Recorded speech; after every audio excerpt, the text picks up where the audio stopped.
New generation മക്കളോട് പറയാം, മക്കളെ, നിങ്ങളുടെ ശരീരത്തിന് ഈ ഒരു യൗവനം ഒരു 20, 25, 28, 30 വയസ്സ് വരെ കത്തുന്ന സമയമാണ്.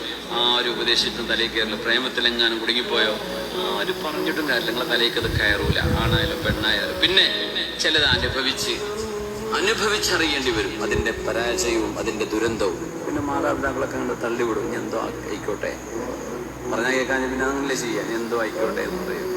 അതിന് മറുപടിയാണ് ഖുർആൻ പറയുന്നത്, ഖദ് അഫ്ലഹ മൻ സക്കാഹാ.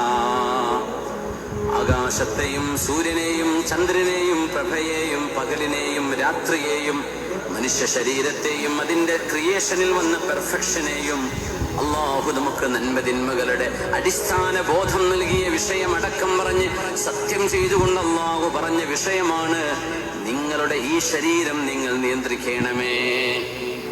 ക്യാമ്പസിൽ മുഴുവൻ ആളുകൾക്കും ഗേൾഫ്രണ്ടും ബോയ്ഫ്രണ്ടും ഉണ്ട്. നീ അതിന് നടക്കാണോ? നീ പഠിക്കാൻ ചെല്ലുന്നല്ലേ നിന്റെ ക്യാമ്പസ്? അങ്ങനെ ഒരു നാച്ചുറൽ ഇംഗ്ലീഷ് ഉണ്ടാവും. നിനക്ക് നിക്കാഹ് ചെയ്ത് ഹലാലായ ഒരു ഭാര്യയെ ലഭിക്കുന്നവരെ നീ നിന്നെ നിയന്ത്രിക്കണം. അതിനാ ശറ പറയുന്നത്. എന്നല്ല തോന്നിയ പോലെ നടക്കണോ? കിട്ടാത്തത് കൊണ്ട് അങ്ങനെ ചെയ്യുന്നു, അങ്ങനെയല്ല. തിന്മയുടെ അവസരം ലഭിച്ചാൽ പോലും തിന്മയിൽ ഒരു മുഅ്മിന മനുഷ്യൻ ചെന്ന് വിടാൻ പാടില്ല. ഖദ് അഫ്ലഹ മൻ സക്കാഹാ വഖദ് ഖാബ മൻ